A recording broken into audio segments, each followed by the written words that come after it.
Pernahkah Anda membayangkan seekor unta? Bukan melahirkan, tapi bertelur seperti ayam? Dan lebih gilanya lagi, itu adalah perintah langsung dari raja. Sebelum ceritanya makin absurd dan bikin ngakak, like dulu videonya. Komentar kalau kamu pernah dengar cerita Abu Nawas. Dan subscribe biar nggak ketinggalan kisah cerdas penuh jebakan logika berikutnya. Di cerita ini, inti masalahnya sudah muncul sejak awal. Abu Nawas ditantang raja untuk melakukan hal yang mustahil. Tapi justru dari kemustahilan itulah, kecerdikan Abu Nawas mulai bermain. Tonton sampai selesai, karena akhir ceritanya dijamin bikin kamu mikir sambil ketawa. Pagi itu, matahari baru saja naik setinggi tombak ketika suasana istana mendadak berubah tegang. Para penjaga berdiri lebih tegap dari biasanya, para pelayan berjalan lebih cepat sambil menundukkan kepala, dan para menteri terlihat saling berbisik dengan wajah penuh tanda tanya. Bukan tanpa alasan, hari itu sang raja bangun dengan suasana hati yang sulit ditebak. Raja dikenal sebagai penguasa yang adil, tetapi ada satu kebiasaan aneh yang sering membuat seluruh istana waspada ketika ia bosan. Saat bosan, sang raja suka melontarkan ide-ide di luar kebiasaan, sekadar untuk menguji kecerdasan orang-orang di sekitarnya. Dan sayangnya, pagi itu adalah salah satu hari tersebut. Sang raja duduk di singgasananya sambil memandangi halaman istana. Pandangannya tertuju pada seekor unta kesayangannya yang sedang berdiri dengan tenang. Unta itu terkenal kuat, patuh, dan menjadi kebanggaan kerajaan. Namun entah mengapa, raja menatapnya cukup lama, lalu tersenyum kecil seakan menemukan sebuah ide yang dianggapnya menarik. Tak lama kemudian, seorang pengawal dipanggil mendekat. "Panggil Abu Nawas ke istana," ujar sang raja dengan nada santai, tetapi matanya berbinar penuh rencana. Kabar itu langsung menyebar cepat. Nama Abu Nawas selalu menimbulkan reaksi beragam. Sebagian menteri menghela napas lega karena tahu ia sering menyelamatkan keadaan dengan kecerdasannya. Namun sebagian lain justru merasa cemas, karena jika Abu Nawas dipanggil langsung oleh raja, biasanya akan ada sesuatu yang tidak biasa terjadi. Tak berselang lama, Abu Nawas datang dengan pakaian sederhananya. Wajahnya tenang, langkahnya ringan, seolah pemanggilan mendadak itu bukan masalah besar. Ia memberi salam dengan sopan, lalu berdiri menunggu titah.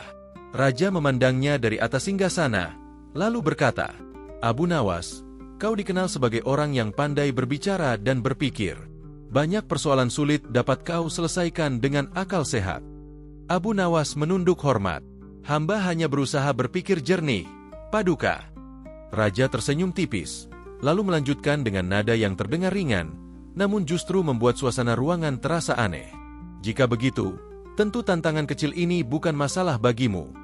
Para menteri mulai saling pandang. Tidak ada yang berani menyela. Raja kemudian menunjuk ke arah halaman istana. "Lihatlah unta itu. Aku ingin engkau membuatnya bertelur." Ucapan itu menggantung di udara.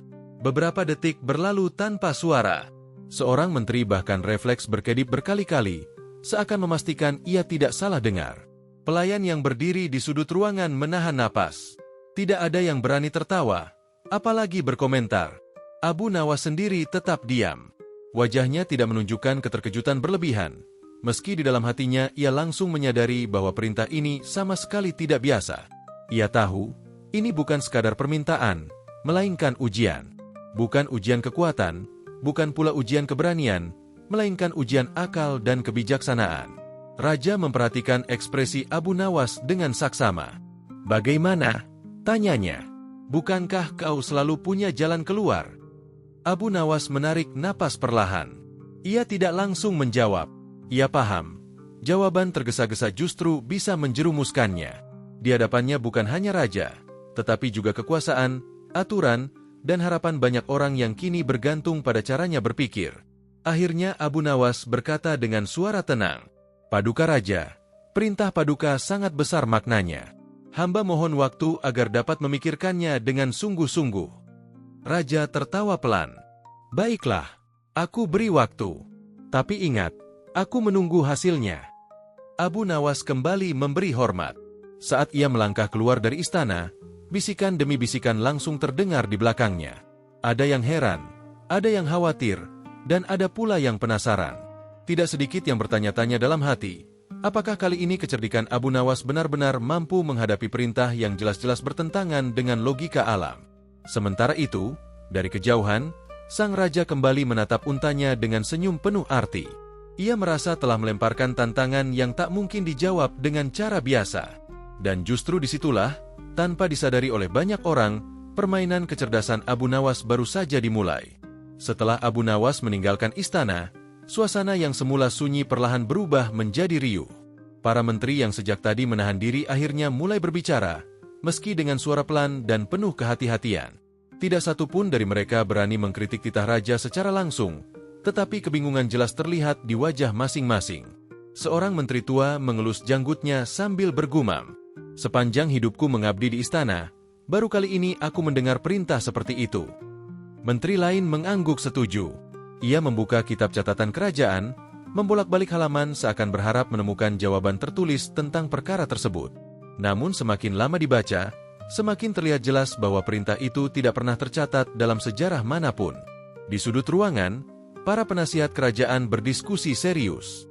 Mereka mencoba memandang masalah ini dari berbagai sudut, bukan untuk menentang raja, melainkan untuk memahami maksud di balik titah tersebut. Beberapa berpendapat bahwa ini hanyalah ujian kecerdikan, sementara yang lain merasa raja sedang mengukur batas keberanian orang-orang di sekitarnya. Sementara itu, kabar tentang tantangan aneh itu dengan cepat keluar dari tembok istana. Para pelayan yang pulang ke rumah menceritakannya kepada keluarga. Para penjaga membisikkan kabar itu di pos jaga, dan sebelum matahari mencapai puncaknya, hampir seluruh kota sudah membicarakannya. Di pasar, para pedagang berhenti sejenak dari aktivitas mereka. Benarkah Abu Nawas diminta membuat unta bertelur? Tanya seorang pembeli.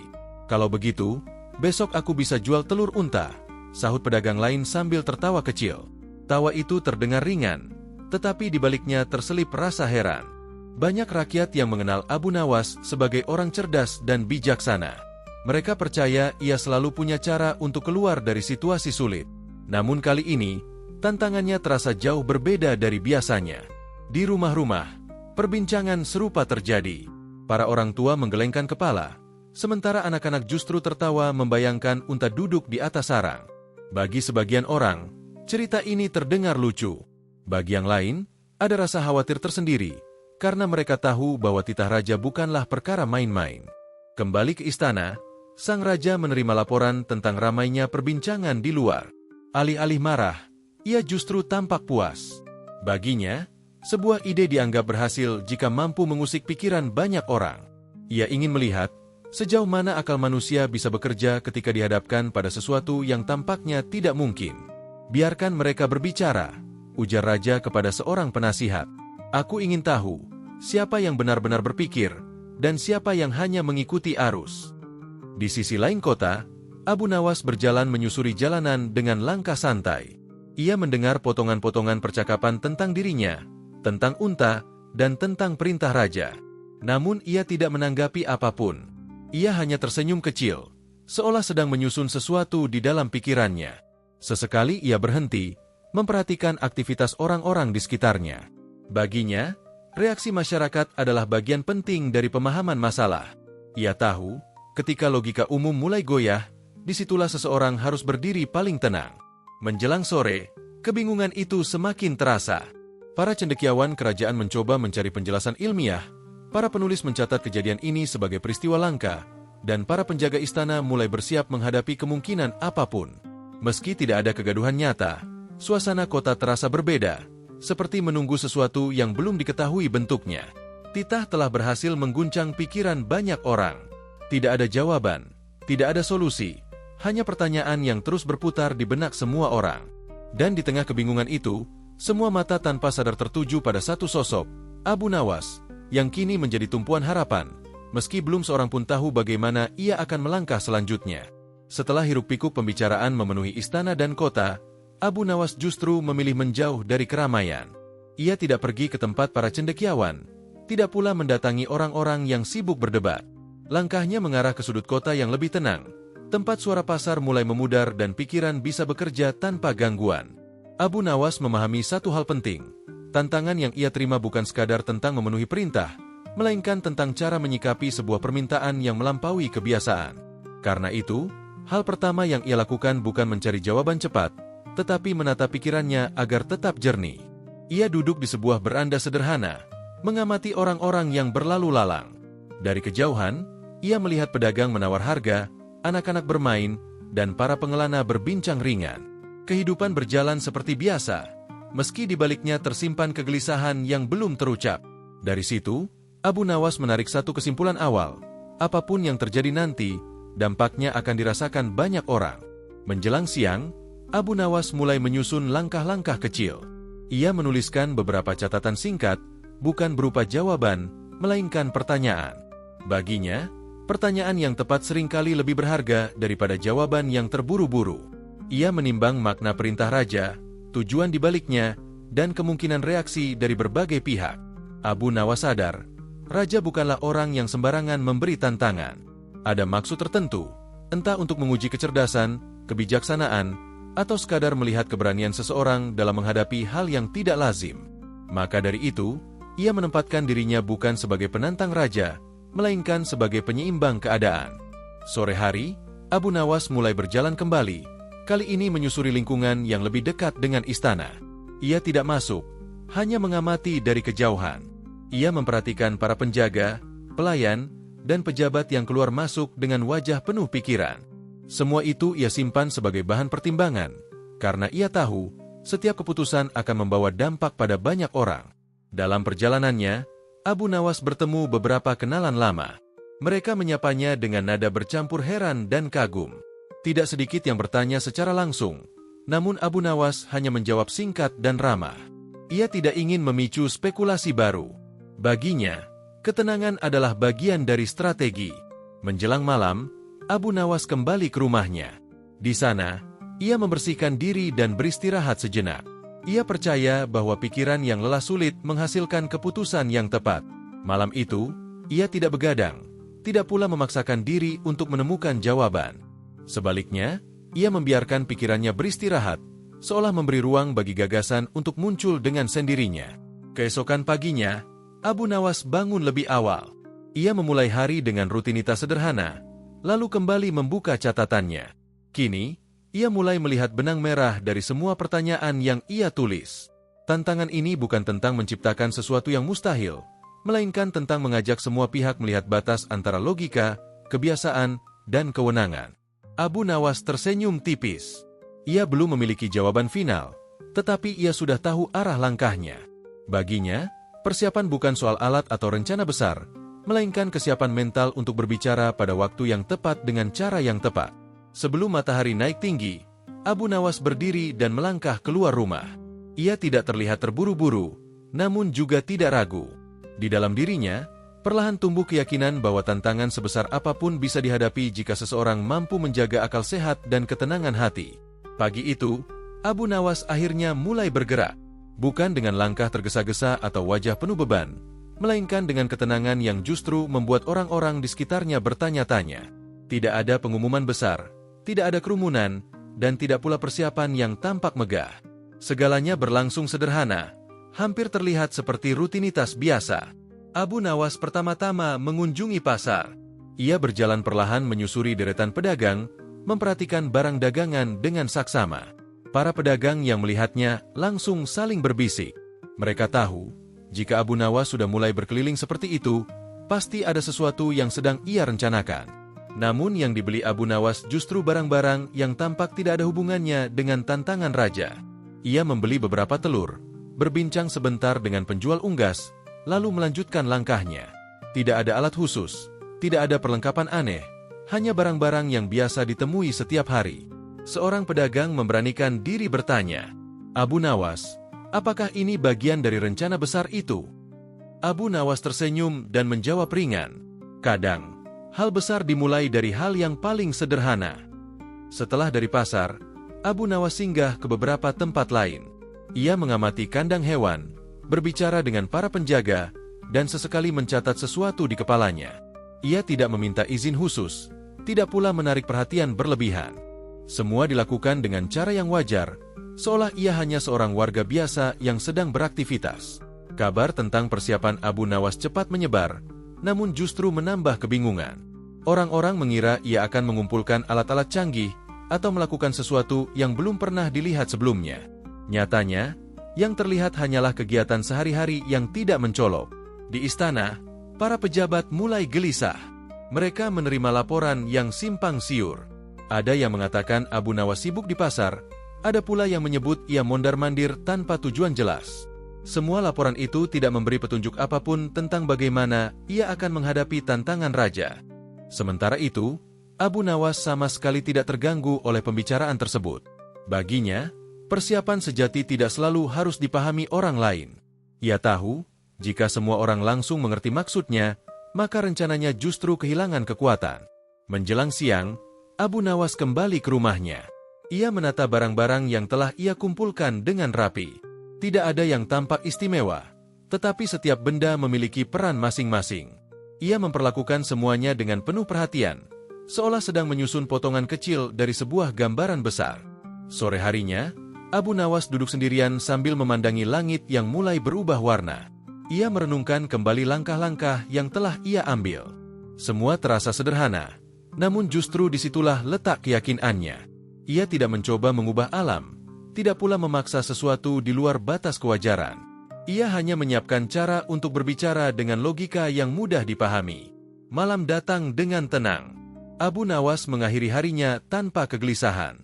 Ia tidak merasa perlu memeriksa ulang persiapan berkali-kali. Baginya, persiapan terbaik adalah keyakinan bahwa ia akan mengatakan hal yang benar pada saat yang tepat.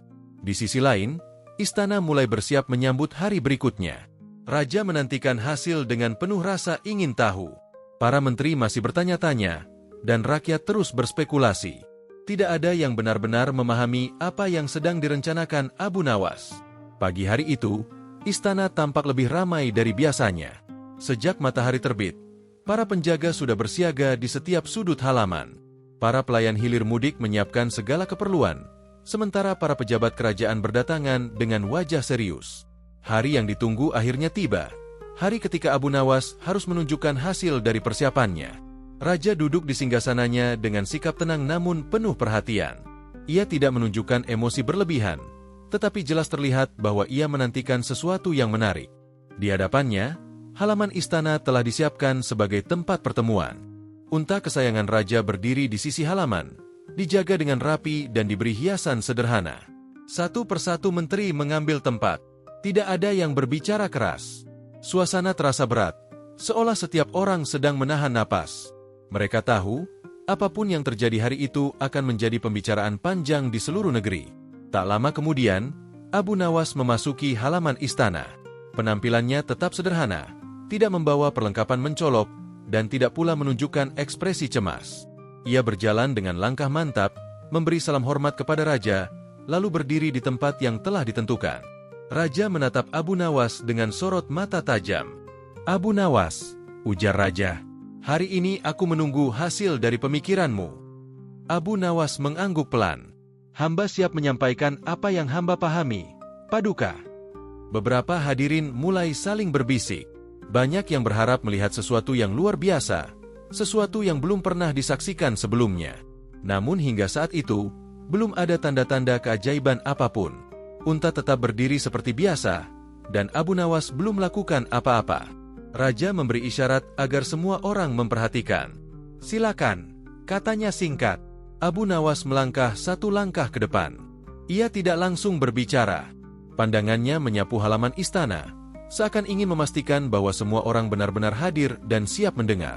Ketika ia akhirnya membuka mulut, suaranya terdengar jelas dan tenang. "Paduka Raja, serta semua yang hadir di sini," ucapnya. "Hari ini bukan tentang pertunjukan, melainkan tentang pemahaman." Kata-kata itu membuat beberapa orang terdiam.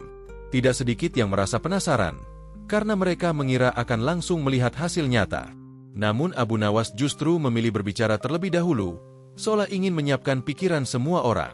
Sang raja tidak menyela. Ia bersandar di singgasananya, memberi isyarat agar Abu Nawas melanjutkan. Baginya, cara Abu Nawas membuka pembicaraan sudah cukup menarik. Abu Nawas kemudian menoleh ke arah unta. Ia memperhatikannya dengan seksama, tanpa sentuhan, tanpa perlakuan khusus. Sikapnya menunjukkan rasa hormat, bukan hanya kepada raja, tetapi juga kepada makhluk hidup yang berdiri di hadapannya. Suasana halaman semakin sunyi. Bahkan suara burung pun seakan menghilang. Semua orang menunggu kalimat berikutnya, bertanya-tanya kemana arah pembicaraan ini akan dibawa. Di tengah keheningan itu, Abu Nawas berhenti sejenak. Ia menarik napas perlahan, seolah memastikan bahwa kata-kata yang akan ia sampaikan benar-benar tepat. Ketegangan terasa jelas, bukan karena ancaman, melainkan karena rasa ingin tahu yang semakin memuncak. Raja akhirnya berkata, "Jangan berlama-lama, Abu Nawas. Katakan apa yang ingin kau sampaikan." Abu Nawas menunduk hormat sekali lagi. "Hamba akan menjelaskannya, Paduka. Namun izinkan hamba melakukannya dengan cara yang mudah dipahami oleh semua yang hadir." Raja mengangguk, dan halaman istana kembali tenggelam dalam diam. Semua mata tertuju pada Abu Nawas, yang kini berdiri di tengah panggung tak kasat mata. Hari penentuan telah dimulai, dan setiap kata yang akan keluar dari mulutnya diakini akan membawa arah baru bagi tantangan yang selama ini menggantung. Setelah suasana hening menyelimuti halaman istana, Abu Nawas akhirnya melangkah sedikit lebih dekat ke tengah. Ia tidak tergesa-gesa, seolah memberi waktu bagi semua orang untuk benar-benar siap mendengar. Tatapannya tenang, sikapnya sopan, dan suaranya tetap terjaga ketika ia mulai berbicara. "Paduka Raja," ucap Abu Nawas dengan penuh hormat, "hamba telah memikirkan perintah Paduka dengan sungguh-sungguh." Raja mengangguk, memberi isyarat agar ia melanjutkan. Para menteri mencondongkan badan sedikit ke depan, tanda bahwa perhatian mereka kini sepenuhnya tertuju pada satu titik. Abu Nawas tidak langsung menyebutkan hasil atau kesimpulan. Ia memulai dengan sebuah pendekatan yang sederhana. "Hamba ingin memastikan bahwa apa yang akan hamba sampaikan dapat dipahami oleh semua yang hadir, tanpa menimbulkan kebingungan." Ia lalu menoleh ke arah para hadirin. "Kita semua sepakat bahwa setiap makhluk diciptakan dengan cara dan sifatnya masing-masing." Beberapa orang mengangguk pelan. Kalimat itu terdengar biasa, tetapi justru karena kesederhanaannya, semua orang bisa menerimanya. Abu Nawas kemudian melanjutkan, "Burung memiliki cara sendiri untuk berkembang biak, demikian pula ikan, kambing, dan makhluk lainnya. Semua mengikuti ketentuan alam yang telah berjalan sejak lama." Kini perhatian mulai meningkat. Nada bicara Abu Nawas tetap tenang, tidak menggurui, dan tidak menantang. Ia seperti sedang mengajak berdiskusi, bukan berdebat. Ia lalu menoleh kembali ke arah raja. "Karena itulah, hamba ingin memastikan satu hal sebelum melangkah lebih jauh." Raja mengangkat alisnya sedikit. "Apa itu?" tanyanya. Abu Nawas menarik napas perlahan. "Paduka menghendaki agar unta Paduka menghasilkan sesuatu yang biasanya dihasilkan oleh makhluk lain. Maka hamba perlu memahami, apakah Paduka menginginkan hasilnya, atau ingin menguji pemahaman hamba tentang hal tersebut." Pertanyaan itu membuat halaman istana kembali sunyi. Beberapa menteri saling berpandangan. Mereka mulai menyadari bahwa arah pembicaraan ini tidak menuju pada keajaiban fisik, melainkan pada pemahaman yang lebih dalam. Raja terdiam sejenak. Ia tidak segera menjawab. Wajahnya menunjukkan ketertarikan, bukan kemarahan. Ia merasa bahwa Abu Nawas tidak sedang menghindar, melainkan mengajak berpikir bersama. Melihat raja memberi ruang, Abu Nawas melanjutkan dengan hati-hati. "Hamba tidak berani melangkah tanpa kejelasan, karena perintah Paduka sangatlah besar maknanya. Jika hamba salah memahami, maka hamba justru akan menjauh dari tujuan Paduka." Nada bicara Abu Nawas membuat suasana berubah. Ketegangan yang sebelumnya terasa berat kini bergeser menjadi rasa ingin tahu yang lebih tenang. Orang-orang mulai memahami bahwa jawaban Abu Nawas tidak akan datang dalam bentuk pertunjukan, melainkan dalam bentuk penjelasan yang menyentuh akal sehat. Raja akhirnya tersenyum tipis. "Kau pandai memilih kata, Abu Nawas," ujarnya. "Lanjutkan." Mendapat izin itu, Abu Nawas merasa waktunya hampir tiba. Ia tahu, langkah selanjutnya harus diambil dengan sangat tepat. Tidak ada ruang untuk kesalahan, tidak pula untuk kata-kata berlebihan. Ia kembali menatap unta di halaman. "Makhluk ini adalah kebanggaan Paduka," katanya. "Dan justru karena itulah, hamba ingin menghormatinya sesuai dengan sifatnya." Ucapan itu membuat beberapa hadirin mengangguk tanpa sadar. Mereka mulai melihat bahwa jawaban Abu Nawas bukan tentang membuktikan sesuatu yang mustahil, melainkan tentang menjaga keseimbangan antara perintah, logika, dan kebijaksanaan. Setelah kata-kata Abu Nawas menggantung di udara, suasana halaman istana terasa berubah. Jika sebelumnya ketegangan didominasi rasa penasaran, kini yang muncul adalah keheningan penuh perhatian. Semua orang menyadari bahwa pembicaraan ini telah memasuki bagian terpenting. Abu Nawas berdiri dengan sikap tegak, namun tetap rendah hati. Ia tidak menunjukkan ekspresi menang atau percaya diri berlebihan. Justru ketenangannya itulah yang membuat setiap orang menunggu kelanjutan ucapannya dengan serius. Paduka Raja, lanjut Abu Nawas dengan suara jernih. Hamba memahami bahwa perintah Paduka bukanlah sekadar permintaan biasa. Ia berhenti sejenak, lalu melanjutkan dengan nada yang tetap sopan. Namun, setiap perintah tentu memiliki dasar, dan dasar itulah yang ingin hamba pahami dengan benar. Raja menyilangkan tangannya, lalu mengangguk kecil. Ia memberi tanda bahwa Abu Nawas boleh melanjutkan. Para menteri menahan napas, seolah takut kehilangan satu kata pun. Abu Nawas lalu mengangkat satu pertanyaan yang sederhana, namun terdengar sangat jelas di seluruh halaman istana. Paduka, setiap hasil memiliki sebab. Jika Paduka menghendaki suatu hasil, tentu sebabnya juga harus tersedia. Kalimat itu membuat beberapa hadirin mulai mengerutkan kening. Mereka merasakan arah pembicaraan semakin tajam, meski disampaikan dengan cara yang halus. Abu Nawas kemudian menatap Raja dengan penuh hormat. Jika Paduka menginginkan sesuatu yang di luar kebiasaan, maka hamba hanya ingin memastikan bahwa semua syaratnya juga terpenuhi. Raja tampak semakin tertarik. Ia tidak menyela, tidak pula menunjukkan tanda keberatan. Justru raut wajahnya menunjukkan bahwa ia sedang diuji oleh pemikiran Abu Nawas, bukan sebaliknya. Abu Nawas melangkah satu langkah ke depan. Paduka, izinkan hamba menyampaikan satu hal dengan jujur dan terbuka. Raja mengangguk mantap. Katakan. Dengan nada yang tetap tenang, Abu Nawas berkata, hamba tidak dapat menunjukkan hasil tanpa sebabnya. Jika Paduka menghendaki sesuatu yang tidak sesuai dengan sifat makhluk tersebut, maka hamba perlu tahu, apakah sebabnya memang ada. Beberapa menteri saling berpandangan. Kini mereka mulai memahami arah jawaban Abu Nawas. Ini bukan tentang menolak perintah, melainkan mengajak Raja melihat perintah itu dari sudut pandang yang lebih luas. Raja terdiam cukup lama. Ia menatap Abu Nawas, lalu menoleh ke arah unta di halaman. Tidak ada kemarahan di wajahnya, hanya pemikiran yang dalam. Ia menyadari bahwa pertanyaan Abu Nawas tidak bisa dijawab dengan emosi atau kekuasaan semata. Akhirnya, Raja tertawa kecil. Bukan tawa mengejek, melainkan tawa yang muncul saat seseorang menyadari sesuatu yang sebelumnya luput dari pikirannya. Kau membuatku berpikir, Abu Nawas, ujar Raja. Dan itu tidak mudah. Abu Nawas menunduk hormat. Hamba hanya berusaha menjaga agar perintah Paduka tetap sejalan dengan kebijaksanaan. Suasana halaman istana berubah drastis. Ketegangan yang sejak pagi menekan perlahan mencair. Para menteri mulai tersenyum tipis, seolah beban besar terangkat dari pundak mereka. Rakyat yang menyaksikan dari kejauhan merasakan bahwa sesuatu yang penting baru saja terjadi. Raja lalu berdiri dari singgasananya. Abu Nawas, katanya dengan suara tegas namun hangat, kau tidak hanya menjawab tantanganku, tetapi juga mengingatkanku akan satu hal penting. Ia menatap seluruh hadirin, bahwa kekuasaan tanpa pertimbangan akal sehat hanya akan menimbulkan kebingungan. Kata-kata itu disambut dengan keheningan penuh makna. Tidak ada sorak, tidak ada tepuk tangan, namun semua orang merasakan kebijaksanaan di baliknya. Abu Nawas tetap menunduk, tidak mengambil kesempatan untuk meninggikan diri. Ia tahu, keberhasilan sejati bukanlah membuat orang lain kalah, melainkan membuat semua pihak memahami sesuatu dengan lebih baik. Setelah Raja menyampaikan kata-katanya, halaman istana tidak lagi dipenuhi ketegangan. Suasana berubah menjadi tenang, seolah semua orang baru saja melewati sebuah pelajaran penting tanpa perlu suara keras atau pertunjukan besar. Sang Raja kembali duduk di singgasananya, kali ini dengan raut wajah yang lebih lapang. Ia memandang Abu Nawas dengan senyum yang berbeda dari sebelumnya. Bukan senyum penuh tantangan, melainkan senyum penghargaan.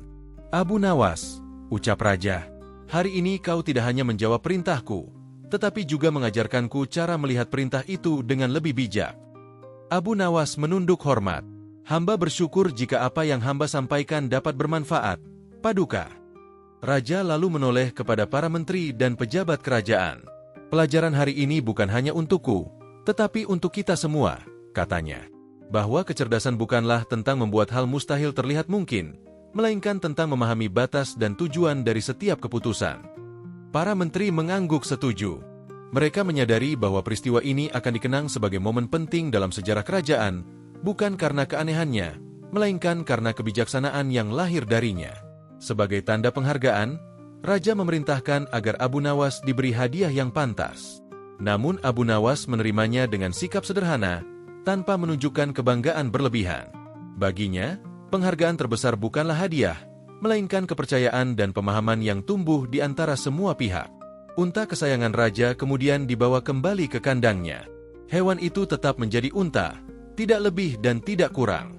Namun hari itu, keberadaannya seolah menjadi simbol bahwa setiap makhluk memiliki perannya masing-masing, dan memaksanya keluar dari peran itu hanya akan menimbulkan kebingungan.